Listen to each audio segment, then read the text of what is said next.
और इसी बीच मुख्यमंत्री मोहन यादव इस समय प्रेस से बातचीत कर रहे हैं। आपको सीधा लिए चलते हैं। प्रयास चलना चाहिए।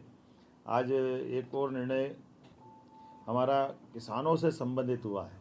हमारी लोकमाता के ज़माने में भी उनने किसानों को कुएं से पानी लेकर के खेती को प्रोत्साहन देने के निर्णय किए थे और बगीचे लगाने के लिए प्रेरित किया है।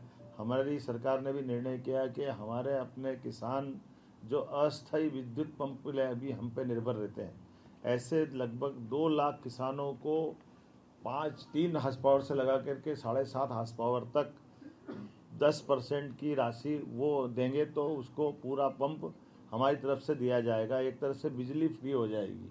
ये बहुत बड़ा निर्णय है जिसके आधार पर किसानों को अपने लिए खुद के सोलर पंप के माध्यम से उनको बिजली की उपलब्धता उन पे आत्मनिर्भर बनाएगी।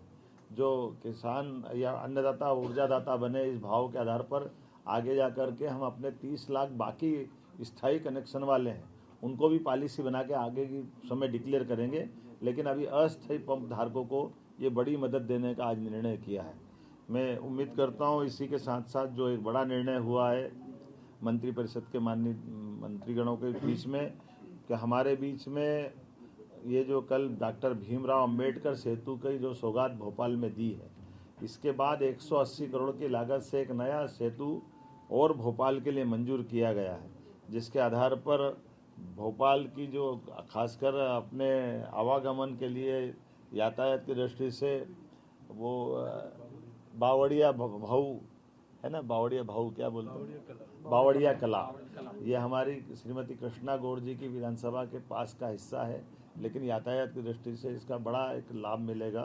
तो कुल मिलाकर के जब ग्लोबल इन्वेस्टर समिट हम कर रहे हैं भोपाल में, तो भोपाल की होने वाली ग्लोबल इन्वेस्टर समिट का भी प्रेजेंटेशन पावर प्रेजेंटेशन के माध्यम से पूरा माननीय मंत्रीगणों के सामने सीएस और पीएस ने रखा है।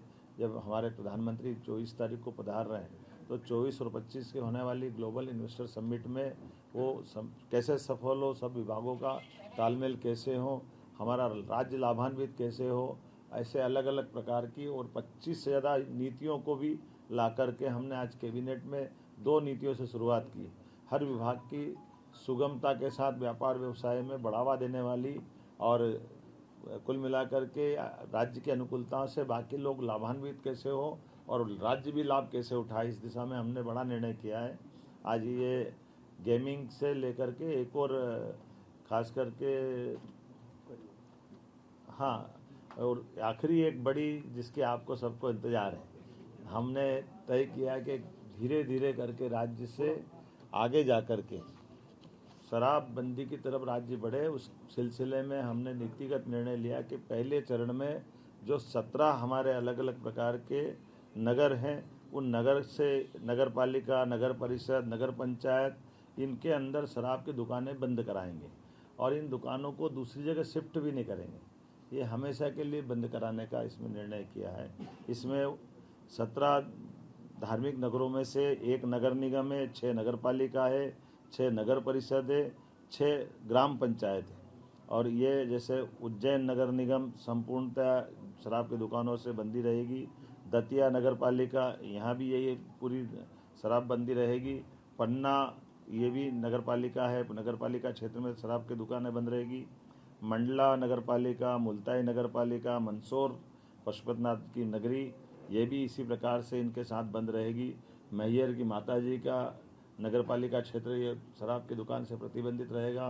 ओंकारेश्वर की नगर परिषद, महेश्वर की नगर परिषद, मंडलेश्वर की नगर परिषद, ओरछा और चित्रकूट की नगर परिषद और अमरकंटक, खास करके चित्रकूट और अमरकंटक हम सब ध्यान दें इस मामले में।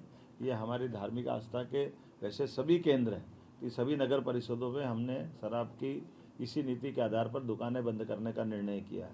हमारी नगर परिषद के बाद ग्राम पंचायत सलकनपुर, जहाँ सलकनपुर माता का मंदिर है, इस पंचायत से भी शराब की दुकानें बंद कराएंगे।